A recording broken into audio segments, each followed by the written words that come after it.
I'm Janice Fiamengo. I'm a professor of English at the University of Ottawa, and I'm an anti-feminist. Many people don't like that term anti-feminist because it is adversarial, and because feminists have been hugely successful in equating feminism with support for women's equality. So to say you're anti-feminist seems to suggest that you are opposed to women's equality. But if feminism ever was about equality, and that's an interesting subject for another video, it emphatically no longer is. In the 21st century, feminism is about special privileges and advantages for women and special exemptions from responsibility.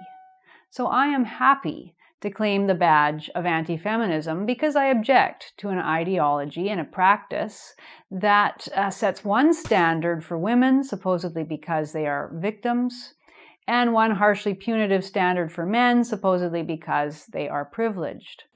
All fair-minded people should object to unjust double standards. The dishonesty and hypocrisy of the feminist movement deserve to be exposed and denounced every day. Three things concern me most about modern-day feminism on university campuses, and they are going to be the general focus of my presentations. My first concern is the irrationality that has overtaken academic feminism. It promotes the idea that women's feelings are more important than objective reality or the search for truth. Claiming victimhood now trumps fact, argument, and debate. According to the feminist worldview, women must never be made to feel unsafe, not just physically, but emotionally and psychologically. They must never be triggered, as the saying goes, reminded of trauma, or made to think about things that challenge their view of themselves as permanently innocent victims. In the feminist world, women are always to be believed, always deferred to, always spoken of in hushed tones of deep sympathy. Although the idea of protecting women sounds benign, if a bit silly, it has become a potent weapon to intimidate anyone who fails to toe the party line on a wide range of subjects, including abortion, gender difference, boys' education, the criminal justice system, family law, and so on. When I tried to give a talk at the University of Ottawa in March of last year on the presumed rape culture of university campuses, not to deny that rape exists or to say that we shouldn't care about rape victims, but to argue that it is a paranoid fantasy to pretend that our culture condones rape, a group of students took it upon themselves to prevent me from speaking by blowing horns and banging drums and singing the Communist Internationale. Why? Well, because these students believed they had the right to silence me, because what I had to say, though I never got to say it, created an unsafe space for women by denying a bedrock belief of feminism. If that kind of craziness in the name of protecting women sounds like a weird, isolated phenomenon, unfortunately it isn't. It exists on campuses all across North America, and it is fast making it nearly impossible for anyone to challenge any facet of feminist dogma, and that's a big problem for academic debate.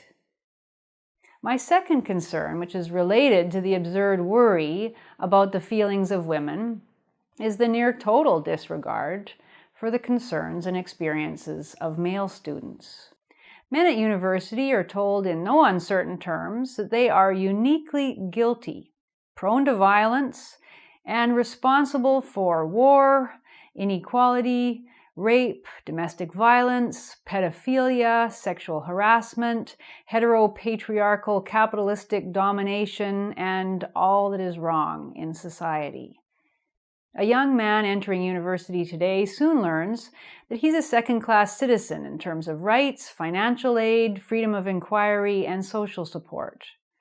His female colleagues enter a pro-woman campus culture where they see positive images of women in everything from advertising campaigns to course textbooks, where they outnumber their male peers by a significant margin, are taught by pro-feminist teachers dedicated to female success, are provided with women-only spaces to meet, can take advantage of a plethora of special scholarships and bursaries for female students, can access feminist counseling if they so desire, are encouraged to learn about and to write papers on women's achievements and women's issues, are instructed in righteous indignation against the wrongs done to women throughout history, can take self-defense classes designed specially for women, are given the opportunity to celebrate female sexuality in campus productions like the Vagina Monologues, and in a multitude of other ways are told that their experiences and concerns matter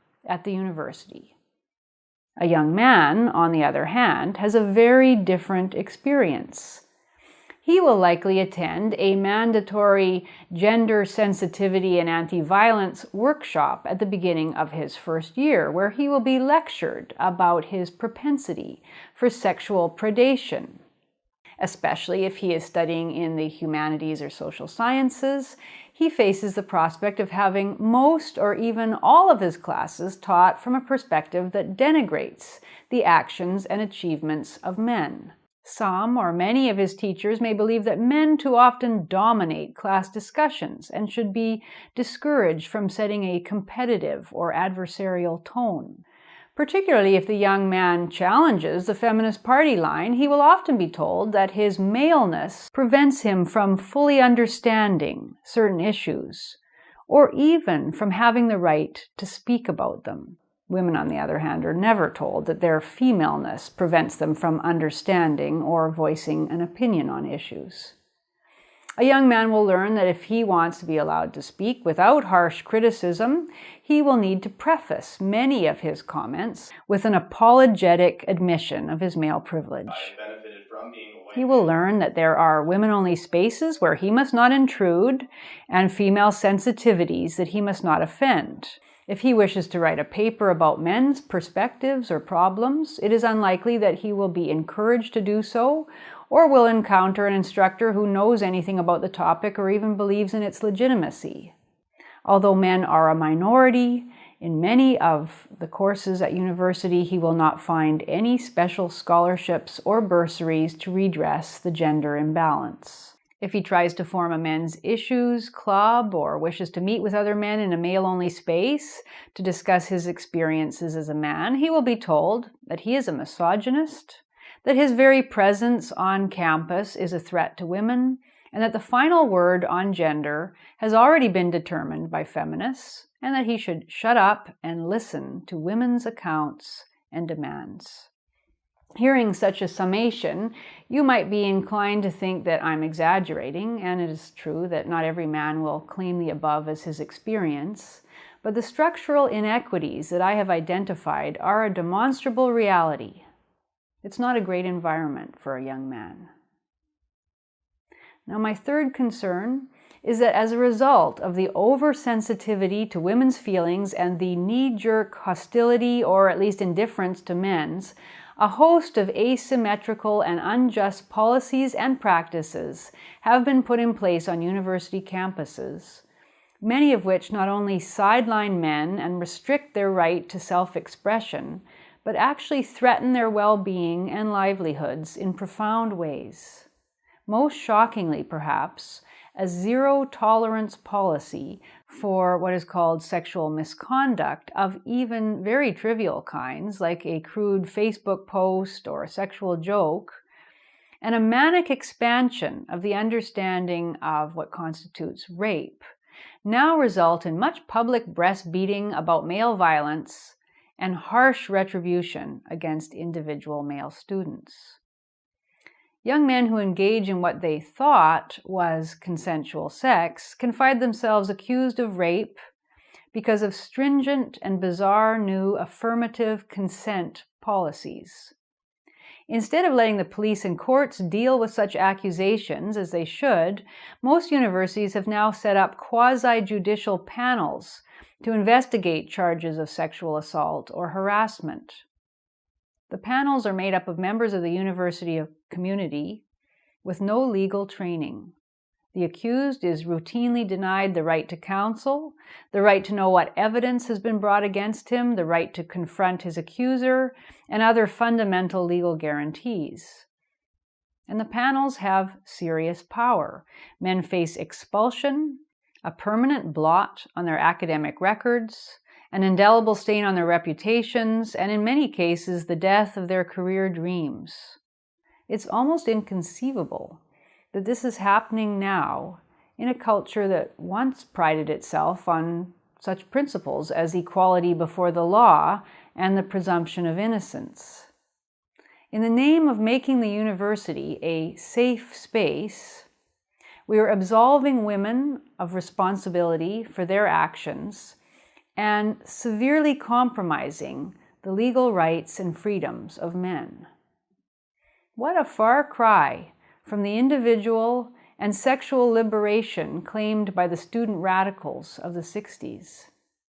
Where it will all end is anybody's guess, but it is clear that the feminist agenda is incompatible with the academic ideal of truth and the social ideal of justice for all.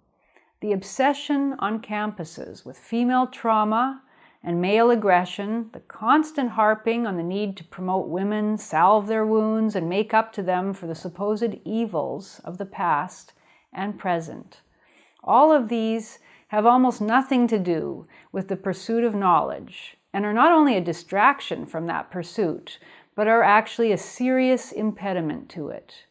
It is time that people of good conscience took a stand against this corruption of our universities.